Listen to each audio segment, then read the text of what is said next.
Bonsoir à tous et bonsoir à toutes. Bonsoir ma chère Sonia. Bonsoir Laurence. Bienvenue sur CNews et sur Europe 1 pour ce deuxième numéro de La France en face. On prend le temps dans cette émission pour interroger en profondeur les invités afin de mieux comprendre leurs réflexions, leur vision de la France et leur vision du monde.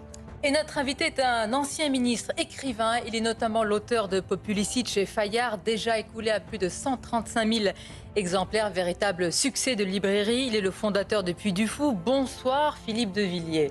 Bonsoir Sonia Mabrouk. Évidemment, les téléspectateurs et auditeurs vous suivent tous les vendredis avec Elliot Deval et Geoffroy Lejeune, que l'on salue chaleureusement. Et ce soir, comme l'a dit Laurence, à travers votre livre, Philippe de Villiers, on va vous interroger sur votre diagnostic précis de la France, sur l'état de notre pays et les remèdes, bien sûr. On a besoin d'espoir. Et de solutions. Mon cher Philippe, dans ce livre, on croise une galerie de personnages. Une grande partie de ces personnages sont liés à votre enfance, au berceau de votre famille. L'enfance, c'est la terre, c'est la Vendée. Et puis, on dit toujours que pour savoir où l'on va et qui on est, il faut savoir d'où l'on vient. C'est cela que vous racontez aussi dans Populicide. Alors, vous faites allusion à ma généalogie, donc elle est vendéenne, mais en fait pas tout à fait. Et je vais vous faire une confidence. Le berceau de la famille, c'est le Cotentin, dans la Manche, dans une commune qui porte ce nom, Villiers-Fossard. C'est là qu'est née la famille Villiers, il y a fort longtemps. Mon père était lorrain. Il servait sous les ordres du colonel Delattre au 15 le fameux régiment du 15. Il s'est évadé à 4 reprises pour le rejoindre. Et puis il a fini par le rejoindre après la guerre, après avoir subi l'épreuve du camp de représailles de Lübeck, où il s'est comporté comme un héros de la résistance. Et il a été invité chez le colonel Delattre, devenu maréchal Delattre, à Mouilleron-en-Pareil. Et là, il a rencontré une jeune fille catalane, qui était ma mère. Donc je suis un Vendéen par le droit du sol, mais un Vendéen passionné de ma terre. J'étais un petit gars qui courait la campagne en cueillant sans savoir des fleurs de civilisation. Et je vais vous raconter un détail qui peut paraître dérisoire, mais pour moi c'est très important. Chaque matin à mes persiennes, je sentais monter le coq, l'enclume et l'angélus. Et en fait, pour définir mon enfance, je dirais, ce fut une symphonie. Alors vous parlez souvent de votre ascendance, Philippe de Villiers, de générations qui ont payé, dites-vous, l'impôt du sang. C'est d'ailleurs avec cette idée que vous êtes entré en politique et que vous en êtes sorti. On en parlera. C'est quoi cet impôt du sang ? En fait, j'appartiens à une vieille famille française, pauvre et glorieuse, de soldats, de chevaliers, d'officiers français, qui, selon la coutume, ne payaient pas l'impôt de la gabelle, mais payaient l'impôt du sang. Vous venez d'y faire allusion. Qu'est-ce que ça veut dire, l'impôt du sang ? Ça veut dire être capable de se sacrifier pour son pays, de donner son sang pour son pays. Le sang reçu, le sang versé. Et quand on regarde la généalogie de ma famille, depuis Hastings, 1066, Guillaume le Joli qui accompagne Guillaume le Conquérant, on voit 2 phrases qui reviennent tout le temps.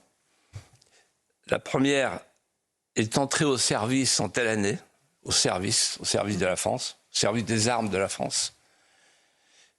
Et la deuxième phrase, qui est plus poignante et même parfois déchirante, c'est tomber au champ d'honneur en telle année. Donc si vous allez à Rocroi, si vous allez dans n'importe quel endroit où la France s'est battue, il y a des parents. Et en fait, vous m'avez posé une question sur moi par rapport à l'impôt du sang. Et je vais vous dire, quand j'étais petit, donc je me sentais trop heureux. Très vite, je me suis dit, en fait, je suis un débiteur de ce bonheur que je n'ai pas mérité, dans cette France que j'aime et qui m'aime. Et je me souviens, ma mère nous récitait le Chateaubriand. « Oh, que j'ai douce souvenance du cher pays de mon enfance, ma sœur, qu'ils étaient beaux les jours de France. Oh, mon pays, sois mes amours toujours. » Et en fait, je récitais ça et un jour, je me suis dit, il faut que je paye ma dette. ma dette morale, ma dette d'honneur. Et donc, je me suis dit, ma manière à moi de payer l'impôt du sang, ce sera la vie publique, et puis le Puy du Fou, mais la vie publique sous un angle différent, sous un angle sacrificiel, sous un angle oblatif. C'est-à-dire offrir ce que j'ai de meilleur, offrir à mon pays, dont je suis le débiteur. Passons, on va dire, à Sparte, comme ces soldats sont morts ici pour obéir à ces lois. Et cette tradition militaire, cette tradition du service, cette tradition de l'oblation, j'ai essayé de la transposer dans le milieu politique. Et alors, j'ai payé l'impôt du sang. Oui, et en comment fait, en réfléchissant, je me dis, mais oui, j'ai payé, vous savez comment, les guignols. Parce que je suis sorti lacéré, éviscéré, tailladé par les guignols. Bon, c'est-à-dire qu'en fait, ce que je vous raconte là, cette francité qui est aujourd'hui acceptée par les Français, au contraire même revendiquée par les temps qui courent, à l'époque, ça me valait des colibés. Et en fait, je ne pouvais pas rentrer sur un plateau sans avoir ma crécelle de lépreux. La lèpre conservatrice, on dit. Voilà. Philippe de Villiers, vous écrivez aussi dans ce livre qui est absolument passionnant, Populicide, « Depuis ma prime jeunesse, je vis avec une brûlure. D'où vient cette brûlure qui vous marque au fer rouge? Est-ce celle de la disparition d'un peuple ?» Alors, en fait, c'est plus simple et plus compliqué à la fois. J'appartenais à une petite nation, mon bocage, mon bas bocage vendéen, dont je ne sortis pas, entre les chirons de granit et les genêts en fleurs. Et j'ai vu tout à coup cette nation disparaître. La fantaisie des dentelières, la liturgie des préveilles, le dariolage. J'écoutais au loin les toucheurs de bœufs et j'entendais Luneau, Callot, Verdun, de Haumont. En fait, c'était les noms de leurs blessures en 1914. Et donc, c'était une formidable allégorie, une formidable enluminure qui s'est installée en moi et puis je parlais patois, c'était ma première langue. Et ma brûlure, je vais vous dire ce que c'est. C'est qu'un jour, j'ai compris, au bout de 50 ans, que cette langue-là, elle était morte. Elle a disparu. Or, c'était un art de dire, un art de rire, un art de pleurer, jusqu'à une manière sublime d'apprivoiser l'intime. Et moi, je voyais des gens rudes, des gens simples qui mettaient dans chaque pas et dans chaque interjection une poésie disparue. Et alors, pourquoi je vous parle de ça? Parce que je me suis dit, quand j'ai eu 13-14 ans, en fait, ce petit monde, mon monde à moi, il s'en va. Ce pays, ce petit pays qui est à moi, il s'en va. Ce petit peuple qui est à moi, il s'en va. Et j'ai eu peur, et je n'ai cessé d'avoir peur pour le grand peuple, pour le grand monde, pour le grand pays. Philippe de Villiers, sans doute, ceux qui nous regardent ce soir sur CNews et nous écoutent sur Europe 1 vont vous redécouvrir de nouveau ou découvrir certains aspects de votre vie, de votre parcours, de votre enfance, comme l'a rappelé et égrené Laurence Farré. Si on devait vous classer, beaucoup tentent de vous classer en ce moment, qu'est-ce qu'on pourrait dire? Certains pourraient dire que vous êtes déclinologue, que vous êtes contre-révolutionnaire, conservateur à tout le moins. Que choisissez-vous? Ça, c'est le piège. Oui. Vous acceptez l'étiquette? Alors, je dirais pessimiste actif. Et je vais vous expliquer pourquoi. En fait, je suis un conservateur au sens étymologique du terme. Conservateur, ça veut dire sauver. Et mon père, quand nous étions petits, nous disait toujours « Soyez des conservateurs, mais des sauveurs et des sauveteurs ». Qu'est-ce qu'un conservateur? C'est quelqu'un, quand il se réveille le matin, qu'il ouvre ses volets, se dit « Je vais encore boire un bol de crapaud ». C'est-à-dire qu'un conservateur, un vrai conservateur, il s'indigne. S'il ne s'indigne pas, ça va devenir rapidement un ravi des santons de la crèche. C'est-à-dire coupeur de citron de la vie, quoi. Exilé de l'intérieur. Mais il ne suffit pas de s'indigner, ajoutait mon père. L'après-midi, il faut construire. Il faut prendre le piolet et le mettre contre les éboulis. En d'autres termes, un conservateur, c'est quelqu'un qui s'indigne parce qu'il faut être lucide, voir le monde tel qu'il est, sinon on ne fait rien, et en même temps quelqu'un qui crée à contre-courant. Et en fait, j'ai forgé une devise quand j'ai eu 18 ans, qui m'a servi beaucoup, à commencer par le Puy du Fou. Une société se sauve non pas par des mises en garde, mais par des réalisations qu'on accroche à contre-pente. Et j'ajoute, pour être complet, je ne suis pas qu'un pessimiste actif, je suis aussi un souverainiste. Toujours. Ouais, un souverainiste, ça veut dire... Joli mot. Vous savez, quand mes profs de droit constitutionnel disaient la souveraineté, c'est la compétence de la compétence. C'est génial. En fait, la souveraineté, c'est le caractère d'une puissance qui ne relève d'aucune autre. Et comme je suis souverainiste, c'est pour ça que je suis là, avec vous. C'est pour ça que j'écris. Parce qu'un pays qui perd sa souveraineté, il meurt. Parce qu'un pays qui perd sa souveraineté, il perd finalement son identité, il perd tout.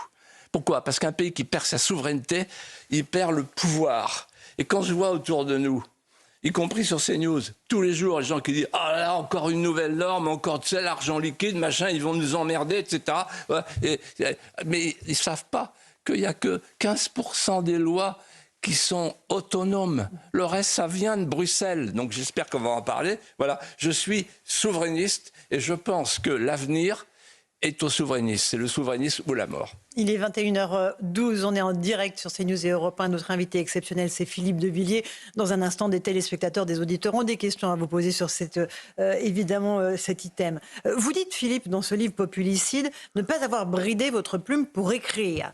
En quoi consiste donc un populicide et comment expliquez-nous cette loi de gravitation par laquelle tous les peuples meurent? Alors, vous rappelez ce que je dis, effectivement, que je n'ai pas bridé ma plume. Et je vais expliquer pourquoi. Tout simplement parce que je suis hanté par la disparition du peuple auquel j'appartiens. Donc, j'ai plus de raison de brider ma plume. Alors, un populicide, c'est un génocide par substitution de peuple. C'est-à-dire une substitution de peuple qui s'ajoute à l'effacement du peuple originel. Si bien qu'on se retrouve avec deux populations déracinées, les déracinés de l'extérieur, qui ne savent pas où ils arrivent, et les déracinés de l'intérieur, qui ne savent plus d'où ils viennent. Et vous parliez de la loi de gravitation. En fait, je me suis dit, en écrivant ce livre, je vais aller à la recherche de tous les grands peuples de l'histoire de l'humanité et je vais voir comment ils sont morts. C'est fascinant de voir les traits communs. Par-delà le temps, par-delà le lieu, les traits communs. Cette loi de gravitation, on pourrait l'exprimer ainsi. D'abord, tous les peuples qui meurent ne se voient pas mourir. C'est très curieux. On dit que pour un homme, la décomposition suit la mort et que pour une civilisation, c'est l'inverse. La décomposition la précède. Donc on doit le voir et on ne le voit pas. À Rome, par exemple, il disait « la felicitas », mourir en s'amusant. Le mot d'ordre des sociétés expirantes. Donc on va au cirque, on est heureux, on ne se voit pas mourir. Deuxièmement, et là on retrouve partout ce trait commun, en fait, quand un peuple commence à négliger son récit fondateur, il est aspiré par le vide, aspiré par le noir, par le trou noir. Et troisièmement et surtout, comme l'ont dit les historiens, notamment Polybe le grec, aucune civilisation ne cède à une agression extérieure si elle n'a pas d'abord développé un mal qui la ronge de l'intérieur. C'est la haine de soi. Suivez mon regard, la haine de soi. Parlons justement de ce mal qui ronge de l'intérieur. Vous expliquez aussi comment, Philippe de Villiers, l'islam s'impose, dites-vous, à la chrétienté flageolante, s'impose à la Byzance éternelle, à une hésidante Byzance éternelle. C'est aussi ce qui se passe actuellement, selon vous. Est-ce que pour vous, l'offensive islamique n'est importante et possible que par la faiblesse, finalement, de la chrétienté? Oui. Je vais être plus précis. La faiblesse, l'insouciance de nos élites. Dans mon livre, je dis ceci. Accrochez les ceintures. Je dis ça pour la Macronie, la Mélenchonie. Parce que les élites, c'est ça, en fait. C'est les élites mondialisées, ceux qui sont de la post-France ou de l'anti-France. Bon. En fait, les élites composent une branchitude avachie qui ne se sent plus capable de porter son récit fondateur, qui en fait rêve de sortir de soi, rêve de s'abolir dans une histoire nouvelle, rêve de se donner à une civilisation virile, rêve de se donner à une religion où on retrouverait la différenciation sexuelle, le combattant au feu et la femme au foyer. Et donc, finalement, l'hédonisme consumériste de tous ces laïcards achève là sa trajectoire en venant par une sorte de ruse hypnotique se fondre dans son exact contraire. Philippe de Villiers, voyons comment combattre ces populicides. Il faut des personnalités éveillées, nous dites-vous. Solzhenitsyn, que vous avez connu, vous vous rapprochez aussi de Boualem Sansal. Ce sont des vigies comme vous face aux populicides. Vous faites le rapprochement entre Solzhenitsyn et Boualem Sansal et vous avez raison. Solzhenitsyn, un jour, il était à une émission avec apostrophe avec Jean Daniel, Nouvel Observateur. Et à la sortie, Jean Daniel a dit le moujik mystique. Vous vous rendez compte? En d'autres termes, en fait, il y a des points communs entre eux. Premièrement, ils nous ont prévenus, les deux. Deuxièmement, on ne les a pas crus. Et troisièmement, on attend qu'il soit trop tard pour les saluer. Et en fait, Solzhenitsyn nous a prévenus sur les dangers du communisme, sur ce qu'il a appelé le goulag. On s'est moqué de lui, la gauche s'est moquée de lui. D'ailleurs, à son enterrement, j'étais tout seul avec Dominique Touchet pour représenter la France.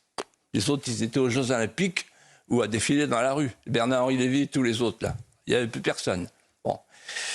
Quant à Boualem Sansal, vous avez vu comment les choses se sont passées. Voilà.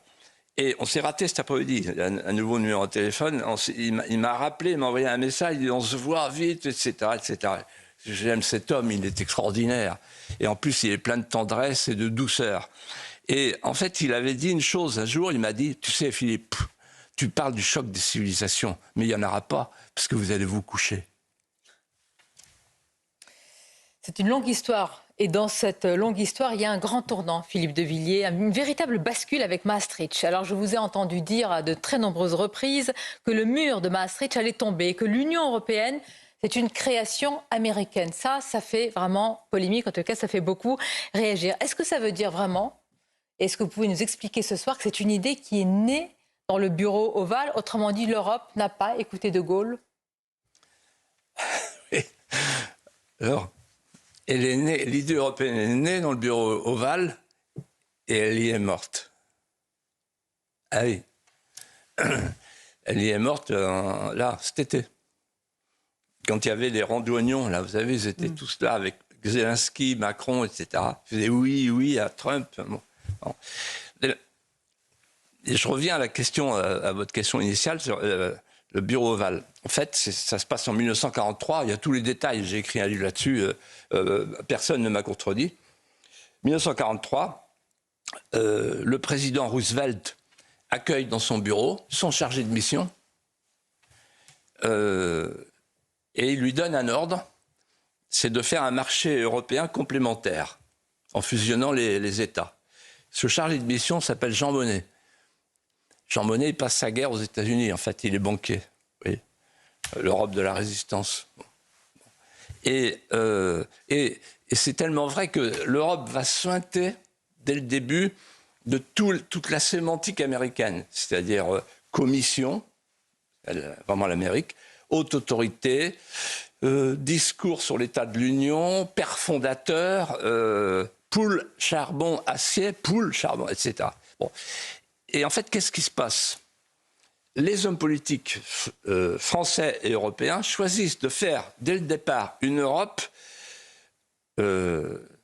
post-politique, avec une architecture post-politique, une Europe sous clé américaine, une Europe sans les États et avec un fédérateur extérieur, qui est l'Amérique. Parce qu'en même temps, il y a l'OTAN. Donc une Europe de l'Atlantique sans l'Oural. Alors, une Europe de l'Atlantique, oui, maintenant, oui, voilà, absolument. Et on a échappé à l'Europe de l'Atlantique à l'Aral, avec la Turquie. Donc, une Europe de l'Atlantique sans l'Oural. Et puis, Maastricht est arrivé. Et là, à Maastricht, c'est une tentative d'anéantissement du politique. C'est-à-dire, on essaye de vivre sans gouvernement. La Commission, ce n'est pas un gouvernement, c'est un État profond, c'est des fonctionnaires. Sans élection, et même sans géographie ni frontières. Ça s'appelle l'espace sans frontières. Voilà. Et donc le mur de Maastricht va tomber. Pourquoi ? Parce que cette Europe-là, cet État profond, ce super État profond, il fonctionne tout seul, et il fonctionne comme une broyeuse. Je peux donner quelques exemples. Avec le Mercosur, on va liquider nos derniers paysans. Avec le marché de l'électricité, on va liquider nos derniers artisans. Avec le pacte vert, on est en train de liquider notre industrie automobile. Avec le marché unique de la défense, on va liquider notre industrie de défense, alors que la France est le seul pays en Europe à avoir une industrie de défense indépendante des États-Unis, etc. Donc qu'est-ce qu'il faut de plus aux Français qui nous écoutent, qui nous regardent sur CNews et sur Europe 1, pour qu'ils brisent le tabou? Parce qu'on est sur un tabou religieux, là. Ah non, mais c'est pas possible, l'Europe c'est la paix, l'Europe c'est la puissance. Ah, je t'en foutrais, l'Europe c'est la paix. Il nous emmène à la guerre. Et la puissance, vous savez ce que c'est aujourd'hui l'Europe à propos de la puissance? Ce que disent les Américains et les Chinois, ils appellent ça un protectorat. C'est un protectorat numérique des États-Unis, c'est un protectorat technologique de la Chine. Vous vous rendez compte que Macron en est à implorer des joint ventures à l'envers, avec les Chinois qui nous donneraient leur technologie, leur savoir-faire. Bon, c'est un protectorat démographique de l'Afrique et c'est un protectorat culturel de l'islam. Pas mal. Philippe de Villiers, vous êtes notre invité exceptionnel ce soir sur CNews et sur Europe 1. Ces questions-là inquiètent beaucoup les Français. Ils sont nombreux à avoir voulu témoigner, vous poser des questions ce soir, téléspectateurs et auditeurs. Je vous propose d'écouter Eric qui vous interroge. Il est ingénieur et il vous parle de la souveraineté de la France. On écoute Eric. Bonjour Monsieur de Villiers, je m'appelle Eric, je suis ingénieur et j'aimerais vous poser une question. L'Europe semble avoir échoué à se doter d'une souveraineté militaire et stratégique. Et manifestement, ce n'est pas auprès de l'OTAN qu'elle la trouvera, compte tenu des positions actuelles du président américain. Pensez-vous que c'est à la France d'être la locomotive de cette souveraineté stratégique et militaire? En a-t-elle les moyens et est-ce souhaitable? Voilà, belle question d'Éric. Philippe de Villiers, votre réponse. Alors, moi, je ne crois pas du tout à une Europe de la défense, à une armée européenne. Pourquoi? Parce que la France est le seul pays européen, je viens de le dire, qui a une industrie de défense indépendante. La France, en fait, elle a, et je réponds à Eric, elle a 3 atouts dont elle est la seule à disposer. Premièrement, elle est membre permanent du Conseil de sécurité. Deuxièmement, elle a le nucléaire, la protection nucléaire. Et troisièmement, elle a une industrie de défense qui est absolument remarquable. Qu'est-ce que font les autres?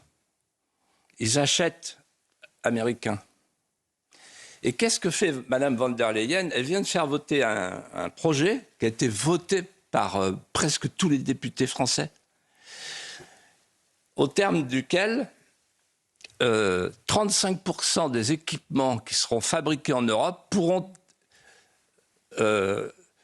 venir de technologies extérieures. Ça veut dire que c'est mise sous clé américaine définitive.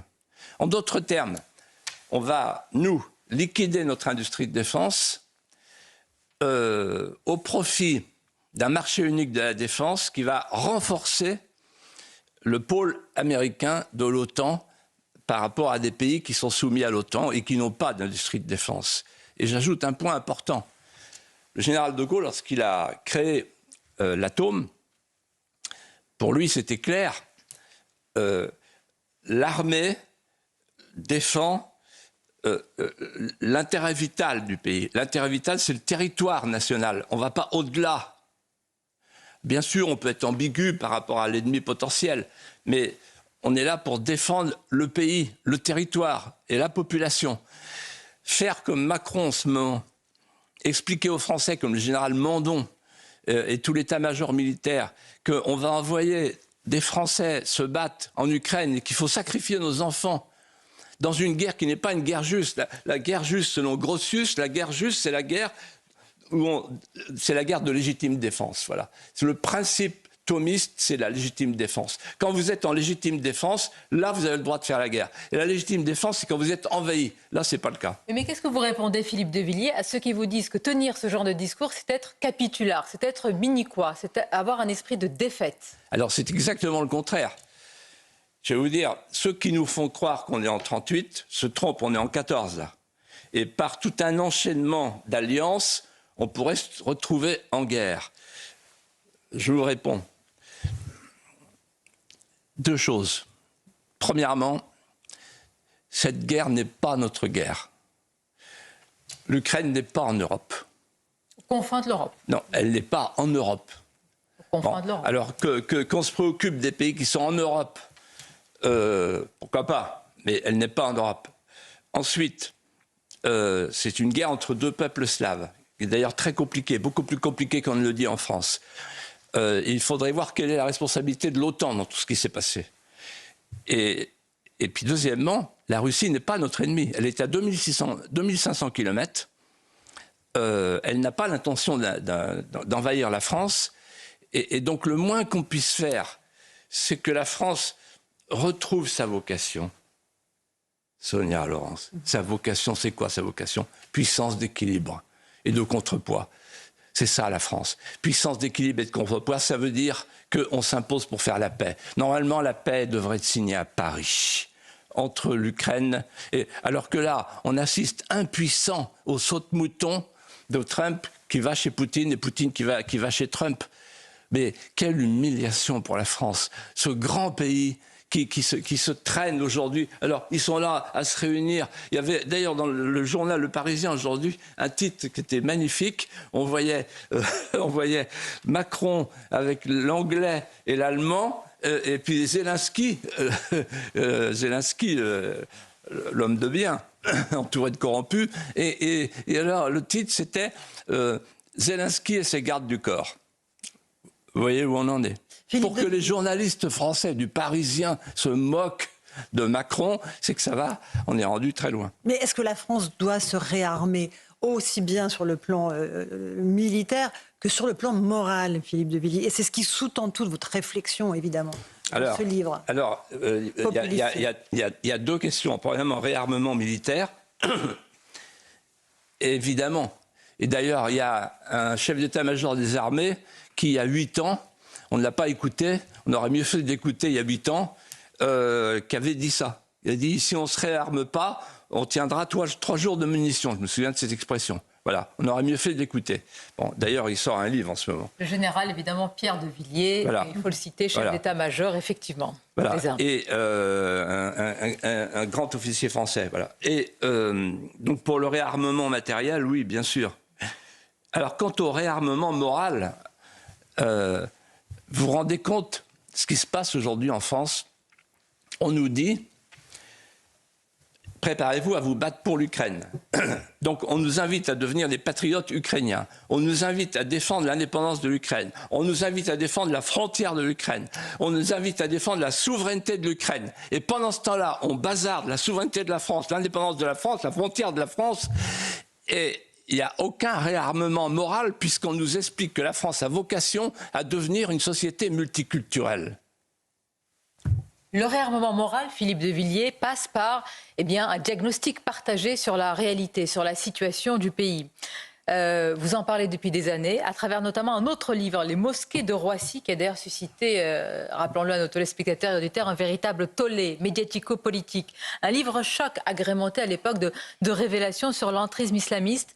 Là encore, vous diriez que vraiment les élites n'ont pas voulu voir. Elles ont compris ce qui se passait et elles ont mis toute cette poussière-là sous le tapis?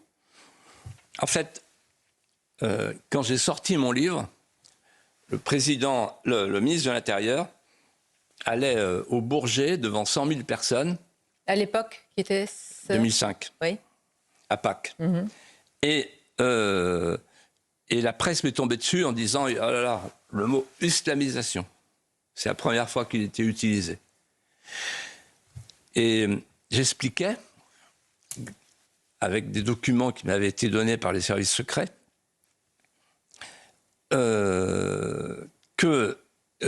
qui m'avaient choisi parce que ça ne bougeait pas, ils voulaient que ça bouge, qu'il y avait 27 salles de prière sous le tarmac de Roissy et que toutes les salles des bagages étaient complètement infiltrées, gangrénées par les fiches S, les fichiers S et les terroristes potentiels. Et en fait, là, l'attitude de toute la nomenclature, de toute la société de connivence médiatico-politique, c'était de dire oh, c'est n'importe quoi. Et puis d'ailleurs, on n'utilise pas le mot islamisation. Et donc, en fait, derrière ce déni, il y avait l'idée de faire un Liban occidental déjà. Très important. C'est-à-dire que tous ces gens ont cru. Je leur en veux pas plus que ça, parce que c'est une erreur énorme et de bonne foi. Toute la classe politique, en fait, elle a cru et elle croit encore. Ce que croit Mélenchon, que c'est simplement un problème de laïcité. Que si on impose des règles de la République, etc., on va régler le problème. Comme si on arrêtait une lame de feu avec des codes. Vous voyez, ils sont complètement à côté de la plaque. Ils veulent faire une société multiculturelle. Ils ne voient pas que dans le monde entier, les sociétés multiculturelles sont devenues des sociétés multidéculturées et multiconflictuelles. Le danger, c'est qu'un jour, comme le dit très bien le directeur du renseignement territorial, le 13 décembre dernier, dans une note au président de la République, le danger, c'est qu'on cède aux frères musulmans qui veulent imposer à la France, tenez-vous bien, il faut le lire et le relire, ce rapport pour le comprendre, veulent imposer le califat. Philippe de Villiers, vous êtes notre invité exceptionnel, 21h33 sur CNews et sur Europe 1. Vous avez récemment dénoncé le projet de labellisation des médias. Plus largement, vous évoquez régulièrement la manière avec laquelle la France est gérée, ou plutôt ne l'est pas. C'est un peu le gouvernement par le chaos que vous décrivez dans ce livre populicide. Ah oui. Je souris parce que, en fait, je vais vous dire quelque chose qui va peut-être choquer le dernier macronien. Un jour, j'ai parlé avec Emmanuel Macron, à l'époque où on se voyait beaucoup, au tout début. Et je lui dis, en fait, toi, tu es un young global leader. Il me dit, ah, c'est très important pour moi. Je dis, bon, en fait... Et donc, il m'a expliqué que sous la férule de ses maîtres, ne vous inquiétez pas, je réponds à votre question, mais je vais prendre l'élan. Sous la férule de ses maîtres, donc Alain Minc et Jacques Attali, il avait appris à communier sous les deux espèces du progressisme et du mondialisme. Et il m'a parlé des global shapers. Et donc, les façonniers mondiaux. Et là, en fait, je me suis intéressé aux façonniers mondiaux et j'ai découvert que les façonniers mondiaux préconisaient le spillover effect, c'est-à-dire le gouvernement par le chaos. C'est-à-dire ouvrir une crise ou profiter d'une crise qui s'ouvre pour passer de la notion de bien commun à la notion de contrôle. On peut prendre quelques exemples. L'Ukraine, contrôle d'une population par la peur. La guerre, la guerre, la guerre. Bon, on suit le chef de guerre. Bon. Covid, contrôle des corps par l'hygiénisme d'État. C'est-à-dire qu'à chaque fois, on avance. Ensuite, climat, contrôle de la population par la norme. ZFE, passoire thermique, voiture électrique, etc. Petit à petit, on serre la vis. Sécurité, contrôle de la population par la vidéosurveillance, par les portiques, etc. Et finalement, on arrive à quoi? La dernière phase, on y est avec la labellisation. Et ce qui se passe à Bruxelles en ce moment, c'est le portefeuille d'identité numérique, où là, vous ne serez plus citoyen de la France, mais QR code en liberté conditionnelle. C'est-à-dire que vous serez tous les deux des profils algorithmiques, et si jamais je suis au pouvoir à ce moment-là, je saurai tout ce que vous faites de vos journées, j'aurai accès à tous vos messages privés, à toutes vos correspondances. Et le projet est déjà à l'œuvre pour vous? Le projet, il est voté, et tout le monde l'a voté, tout le monde vote, au nom de la protection de l'enfance, etc. Voilà. Et donc, en réalité, c'est une machine crantée qui prépare le fichage de masse. Ce que Orwell avait imaginé, ils vont le faire. Ils sont en train de le faire. Mais vous dites, Philippe de Villiers, contrôle des peuples par la peur. Et paradoxalement, ces mêmes politiques n'ont-ils pas aussi peur, justement, du peuple ou des peuples? Parfois, on a l'impression que c'est comme l'orchestre du Titanic qui continue de jouer en regardant les canaux de sauvetage s'éloigner. Malgré tout, est-ce que les politiques ont le choix? On a beaucoup parlé il y a quelques semaines et quelques mois de dissolution. Est-ce que c'est la dissolution, sinon l'autodissolution? La dissolution ou l'autodissolution. L'autodissolution, dans l'esprit des gens, c'est fait. Hein. La classe politique, tout le monde a compris. Toute la classe politique pour vous? Oui, ils votent ensemble. Ils s'accordent, ils mangent ensemble, ils dorment ensemble. Qu'est-ce qu'ils font pas ensemble? De LFI au RN? Le RN un peu moins, mais quand il s'agit de voter des impôts, voilà. Et donc en fait, oui, il y a une connivence. En fait, je vais vous dire, pour avoir été député, quand vous êtes député, et député européen c'est encore pire, petit à petit, vous prenez goût à l'amendement. Et vous devenez un amendeur. Vous vous réveillez la nuit en disant « Oh, j'ai mon amendement, elle est posée ». Et vous vous faites avoir finalement. Oui. Et bon, en plus, le député, Marie-France Garot un jour m'a dit « Il ne faut jamais oublier qu'un député, ça va à la gamelle ». Et donc là, je réponds à votre question, c'est une manière de répondre à votre question, ils vont tous à la gamelle. Ils ont peur de quoi? Ils ont peur de l'élection. Donc ils ont peur de la nouvelle dissolution, ils ont peur d'une nouvelle élection, voilà. Sauf le RN. Bon. Puisque le RN est considéré comme le contre-pouvoir. Bon. En fait, pour résumer, je dirais qu'il y a deux choses qui se font face. La populophobie et le populisme. La populophobie, c'est la détestation des élites pour le peuple. Et le populisme, c'est le cri d'un peuple qui ne veut pas mourir.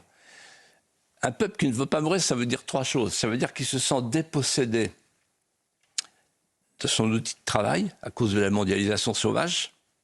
Il n'y a plus rien, l'industrie. Il se sent dépossédé de sa mémoire, puisqu'on ne transmet plus la mémoire commune, notamment à l'école, le roman national. Et il se sent dépossédé, pire, de ses voisinages. Or, le pire exil, ce n'est pas d'être rejeté de son pays, c'est d'y vivre et de n'y plus rien trouver de ce qu'on y a aimé. Philippe de Villiers, les téléspectateurs, les auditeurs ont des questions à vous poser. Je vais vous proposer celle de Marie-Louise qui vous interroge sur la sécurité et qui vous parle de la sécurité des familles Écoutons la question de Marie-Louise. Bonjour, je m'appelle Marie-Louise et aujourd'hui ma question porte sur la délinquance juvénile qui prend de l'ampleur et cela aussi est lié pour la plupart à la précarité que vivent les familles. Donc qu'est-ce que vous préconisez, qu'est-ce que vous envisagez pour pouvoir améliorer cette situation des familles et pour apporter la sécurité? Voilà. Comment améliorer la sécurité et la situation des familles dans notre pays, Philippe de Villiers? Je réponds à Marie-Louise, elle a tout à fait raison. Il y a la société, il y a l'État. Les deux se sont effondrés. On les a liquéfiés. La société, elle s'est liquéfiée parce qu'on a fait du sociétal. Et on a tué la famille. Et donc, ma réponse est la suivante. Il faut restaurer la famille, c'est-à-dire l'autorité paternelle. La famille, c'est un papa et une maman. Il faut oser le dire. Voilà. Au moment où la chute de la natalité est astronomique, puisque cette année, pour la première fois dans notre histoire, le nombre des naissances est inférieur au nombre des décès. Donc la société, ce sont les forces vives, ce sont les entreprises, ce sont les familles, ce sont les associations, ce sont les corps intermédiaires. Aujourd'hui, la société, elle est bouffée par l'État. La sphère publique mange la sphère privée.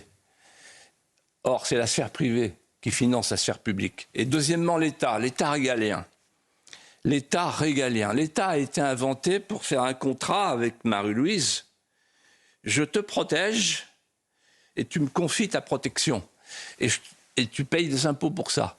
Aujourd'hui, on paye des impôts, mais l'État n'est plus régalien. Pourquoi il n'est plus régalien? Parce que le premier principe d'un État régalien, c'est la frontière. Est-ce que vous vous rendez compte que je suis le seul à dire ça en France aujourd'hui? Prenez la classe politique. Alors là, cette fois-ci, parlez-leur de Schengen, ils se signent. Parce que là, on ne peut pas toucher à ça. C'est l'ultime tabou pour vous? Comment? C'est l'ultime tabou? Ah, c'est l'ultime tabou. Schengen, c'est l'ultime tabou. Ah oui, donc la frontière. Oui. Vous savez, Régis Debray disait très bien un jour, un pays meurt quand il abandonne ses contours et ses compteurs. Aujourd'hui, il n'y a plus de compteurs. Roman national, qu'est-ce qu'on raconte aux enfants? Bon, et il n'a plus de contours. Il ne faut pas oublier que la grandeur de la France avec Louis XIV, c'est Vauban, le précaré. Le précaré. La France, c'est un acte politique. Donc, si la France ne se protège pas, personne ne va la protéger. Et donc, premièrement, la famille, deuxièmement, l'entreprise, troisièmement, l'État régalien. Philippe de Villiers, je pense à la mère d'Elias, au moment où vous nous parlez de protection et de sécurité, que Laurence a interrogé et moi-même récemment. Et vraiment, nos téléspectateurs auditeurs et au-delà, tous les Français ont découvert, comme la mère de Lola, comme la mère de Philippine et d'autres, un courage, une abnégation incroyable. Qu'est-ce que vous dites aujourd'hui à ces familles de victimes qui osent dire « on veut des réponses, on veut savoir pourquoi ». Et la mère d'Elias dit « je veux ». Au contraire, tendre la main aux magistrats pour avoir des réponses, pour le bien de la démocratie? Alors, il faut oser leur dire la vérité. La vérité, c'est que vous parlez de Philippine, d'Elias, on peut citer les autres. Ils seraient encore vivants si la classe politique n'avait pas commis le crime d'ouvrir les frontières, et de ne pas pouvoir résoudre le problème des OQTF. S'il n'y avait pas eu d'OQTF, s'il n'y avait pas d'OQTF, si les frontières étaient vraiment contrôlées, ils seraient encore vivants. Deuxièmement, Badinter est au Panthéon. Mais Badinter, il faut savoir que Badinter, il s'est inspiré de la doctrine sociale nouvelle des années 70. Je m'en souviens, j'étais étudiant, qui disait ceci: la prison, c'est le mal. Le délinquant est une victime de la société. Il faut donc réinsérer le délinquant. C'est ça le premier but de la justice. Et là-dessus, on a eu le syndicat de la magistrature qui a expliqué qu'il fallait privilégier celui qui vole sur celui qui est volé. Et donc, il faut aujourd'hui renverser la pyramide de la justice pour instaurer des peines planchers et pour que la justice soit sévère et que la prison soit considérée comme tout à fait normale. Par exemple, perpétuité pour celui qui touche à un policier. Voilà. Et donc, à ces femmes, je dis ceci, exiger de l'État qu'il rétablisse les frontières pour qu'il n'y ait pas d'autres Philippines, et exiger de l'État qu'il rétablisse une justice de fermeté et non pas une justice laxiste qui est la justice de Mme Belloubet. En parlant de Mme Belloubet, je me souviens d'une circulaire quand elle était ministre, en plein été, où elle a dit « il ne faut pas enfermer les délinquants en prison ». Elle l'a dit. Voilà. Quant à Dupond-Moretti, son premier geste quand il a été nommé ministre, c'est d'aller visiter une prison. Et donc, ces gens-là sont tournés vers l'idée, les gens qui nous dirigent, que c'est la société qui est coupable. Ils sont rousseauistes, vous savez, Rousseau qui disait « conscience, conscience ».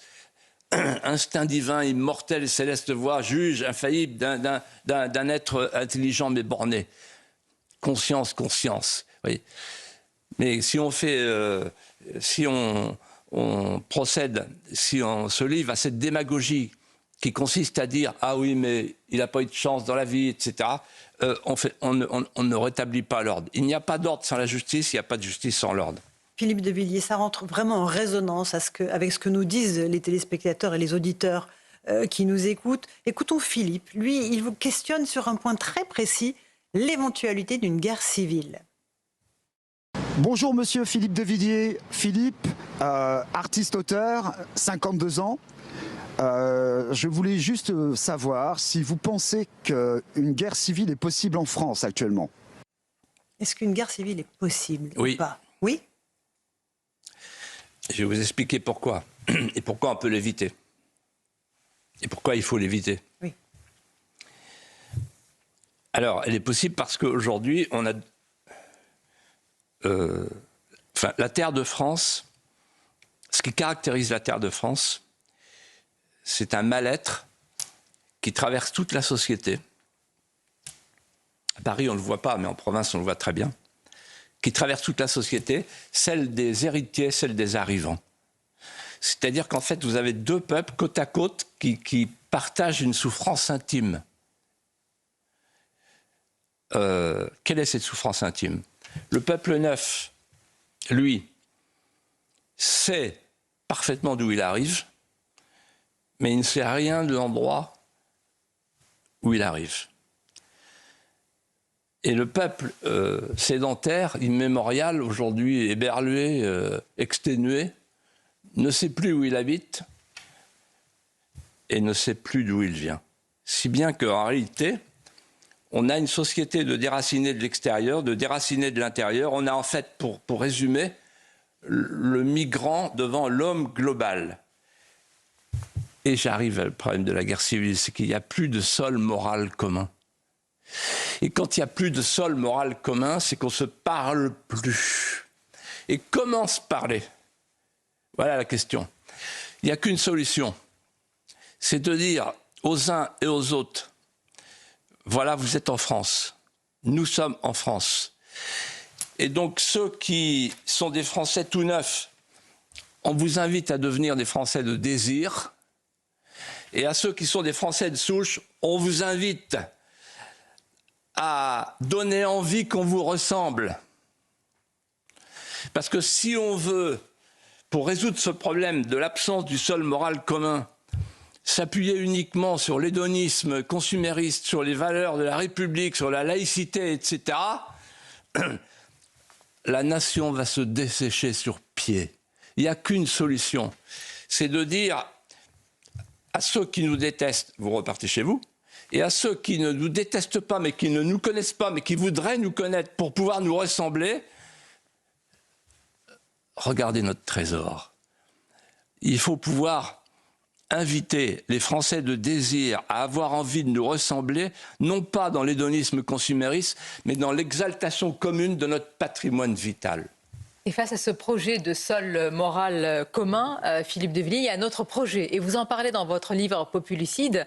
D'ailleurs, vous parlez de l'épiphanie de Jean-Luc Mélenchon, autrement dit le moment de vérité quand il dit que le grand remplacement, c'est lui qui l'affirme, n'est pas un fantasme, ni une théorie conspirationniste de l'extrême droite, mais un changement de composition d'une population, c'est la fameuse créolisation. La stratégie de Jean-Luc Mélenchon est celle de dire aussi que l'islam est un christianisme finalement comme un autre. C'est peut-être ce qu'on a vu cette semaine lors de la commission d'enquête. Que répondez-vous à Jean-Luc Mélenchon? Il a un projet, il est gramscien quelque part, il a réfléchi à cette théorie depuis très longtemps. Alors, il a un mérite, c'est qu'il dit les choses en fait, comme d'où les vrais terroristes. Terroristes, dites-vous. Les vrais terroristes, au sens de... Bien sûr, de la terreur. C'est noble pour lui. Bien sûr, j'ai bien compris. Je préfère vous faire préciser. C'est Robespierre en kéfier. Bon. Donc, je lui accorde ce privilège. Robespierre dit, quand j'ai vu à quel point l'espèce humaine était dégradée, je me suis rangé à la nécessité de faire un nouveau peuple. Et ben voilà. Donc c'est un terroriste. Voilà. Et il a dit un jour, je ne sais plus où, à Toulouse, je crois, le grand remplacement à Éric Zemmour, c'est pas vous, c'est moi, c'est nous. On va faire une nouvelle France avec un peuple neuf. Et donc, ce que dit Mélenchon, c'est la chose suivante. On ne va pas changer la toponymie, on ne va pas changer le territoire, on ne va pas changer l'hexagone, on ne va pas changer le nom même, peut-être un peu la langue. Mais en revanche, on va faire venir une population nouvelle et on va se débarrasser des autochtones, des derniers Français de souche. C'est-à-dire qu'on va changer, non pas la France, mais on va changer de France. Et pour ça, il s'appuie sur deux vecteurs. Le premier, c'est le vecteur démographique, et le deuxième, c'est le vecteur idéologique islamo-wokiste. L'alliance des universités et des banlieues. Et sur le vecteur démographique, il a très bien vu une chose que les politiciens ne voient pas. C'est qu'on est devant un chassé-croisé. Basse pression démographique au nord, haute pression démographique au sud, basse pression démographique, basse pression spirituelle au nord, haute pression spirituelle au sud, basse pression économique au sud, haute pression économique au nord. Vous avez tous les ingrédients pour qu'il y ait un grand courant de population. Il a compris, Mélenchon, que l'Europe, qui fait 550 millions d'habitants aujourd'hui, en fera 480 millions dans 30 ans, et que l'Afrique va passer de 1,4 milliard à 2,8 milliards. Il a compris ça.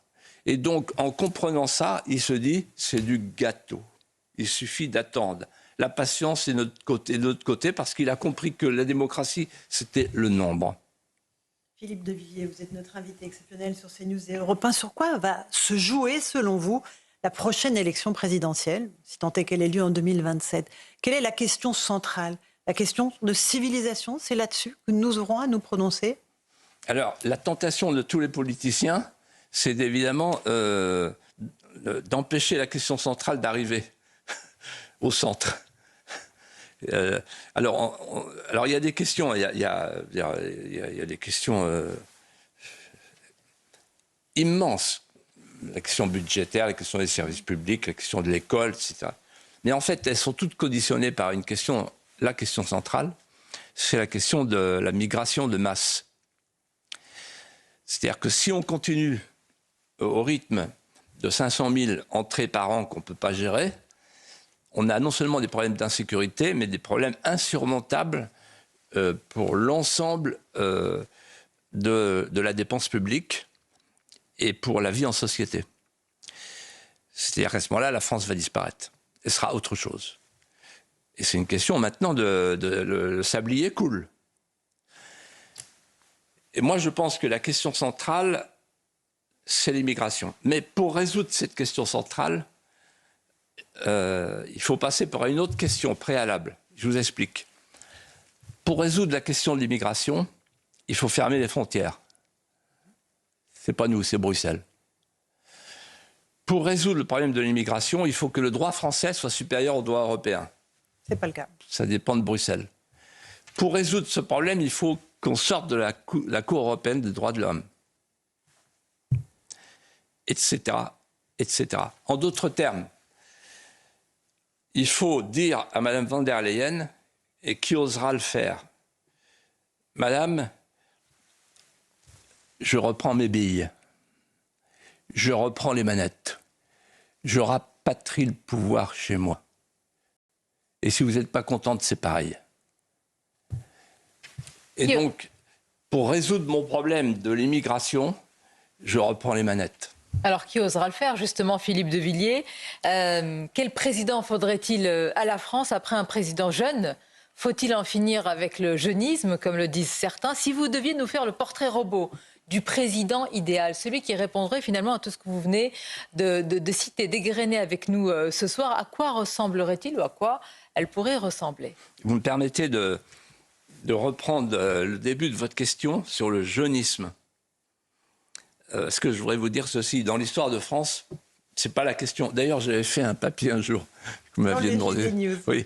Et Napoléon. Napoléon. Voilà, il avait pas 30 ans. Louis XIV, 23 ans quand il règne, etc.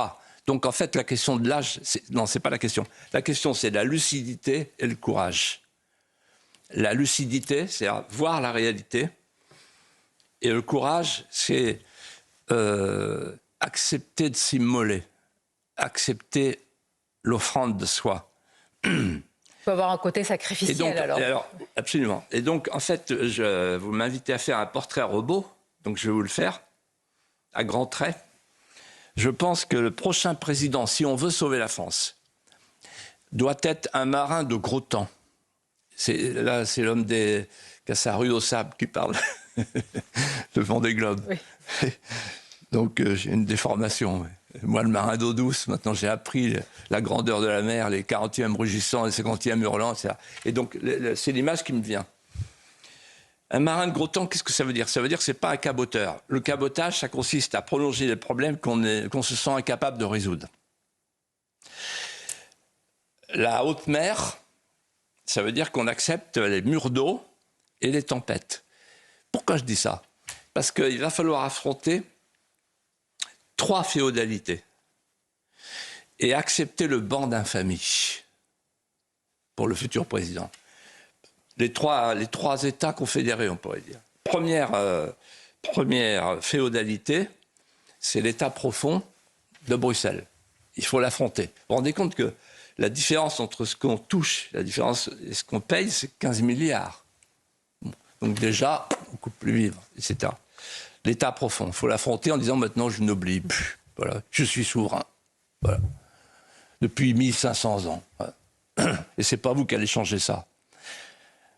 Deuxièmement, donc premier ban d'infamie. Deuxième ban d'infamie, la deuxième féodalité, ce sont les cours suprêmes. Les cours suprêmes qui, en fait, sans se parler, ont défini une double préférence qui est mortifère pour nous. La première, c'est le délinquant sur la victime. Première préférence. Et deuxième préférence, l'étranger sur le national. M. Fabius, président du Conseil constitutionnel, a dit il y a quelque temps la préférence nationale est contraire à la Constitution. Donc l'idée qu'on est un citoyen avec des droits supplémentaires à l'étranger, c'est plus possible. Deuxième ban d'infamie. Et troisième ban d'infamie, les élites mondialisées qu'il faut affronter, qui ont diffusé, qui diffusent tous les jours dans la jeunesse de France l'éclipse de la conscience nationale. Et donc, il faut les affronter. Ça veut dire affronter la société politico-médiatique. Et donc, il faut quelqu'un qui ait de la vigueur, des tripes et le courage français. Et vous pourriez être ce marin de gros temps, Philippe de Villiers, vous? Je vous ai vu venir, mais... Avec nos sabots? Depuis le début, j'ai vu que vous étiez en train de Est-ce que ce n'est pas vous, finalement, ce portrait robot? D'ouvrir le piège, oui. Alors, je vais vous répondre franchement. Attendez, on va faire durer un peu le suspense. Il nous reste quelques secondes. Oui. On imagine que vous ne voulez pas ajouter votre nom à une liste, que vous n'avez pas besoin d'une ligne en plus sur votre curriculum vitae. Non. Donc, que reste-t-il? La France. Non, mais attendez, je voudrais vous dire simplement, j'ai eu 3 vies dans la même. Une vie de créateur, une vie de gouverneur territorial, avec une certaine réussite en Vendée, et une vie de lanceur d'alerte, plutôt sonneur de tocsin. Donc là, votre question, vous m'invitez à ouvrir la voie d'une quatrième vie. Oui, alors, je dirais votre question est prématurée, d'abord, parce qu'on est très loin, puis il y a du monde dans le bourg déjà. Mais elle n'est pas hors sujet. Et attendez, je vais vous dire, il faudra un président, il faudra donc un candidat qui accepte ce que je viens de dire sur l'immigration et sur la question européenne. Sinon, ça ne sert à rien. Sinon, il ne fera rien et ce sera une nouvelle déception. Donc, il faut arrêter de tromper les Français. Voilà. Et ce que je vous propose, à toutes les deux... De nous revoir dans... Alors, non, mieux que ça. Quelque temps. On va chercher ensemble cet homme ou cette femme dans les mois qui viennent. Je suis déjà en recherche. Donc, moi, j'ai l'émission du vendredi avec Elliot et Geoffroy. Ça grimpe. Les gens nous écoutent. Donc, ils comprennent que je suis en recherche de cet homme-là ou de cette femme qui va peut-être arriver. Ce que je vous propose, c'est de prendre une poêle à frire et un magnétomètre à protons. Et si ça sonne, vous me prévenez. Si ça sonne pas, on demandera à Serge Nedjar, avec un immense bandeau présidentiel, et on se reverra. Et à ce moment-là, vous me reposez la question, non pas à la fin, mais au tout début. Pour l'instant, on n'en est pas là. Ce que je veux dire simplement, c'est qu'il y a un signe quand même que les gens sont inquiets, que les gens sont insatisfaits. Sinon, ils ne seraient pas le vendredi. Le vendredi, c'est un très mauvais jour. Hein. Bon, pourquoi ils sont si nombreux, à votre avis? Ça veut dire qu'il y a une attente, il y a quelque chose, voilà. Et donc, en fait, je vais vous dire ce que je pense. La formule biblique. Mon Dieu, éloignez de moi ce calice. Mais en même temps, quand je vois la situation de la France, moi, je me dis, et les gens le sentent, c'est pour ça qu'ils m'aiment bien.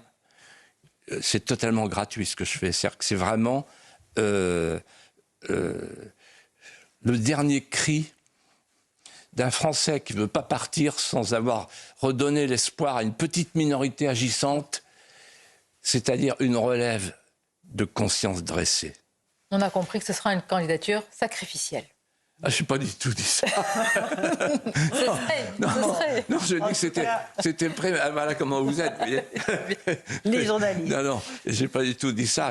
Au contraire, c'est non, sauf circonstances exceptionnelles. Ça vous va? Voilà. Parfait. Ah, oui. Merci. Merci. Merci mille fois, Philippe de Villiers, Populicide, évidemment, aux éditions Fayard. On le recommande. Je vous remercie parce que aux lecteurs. C'est un moment agréable et en même temps, je pense utile pour nos amis qui nous écoutent et qui nous regardent. Merci beaucoup.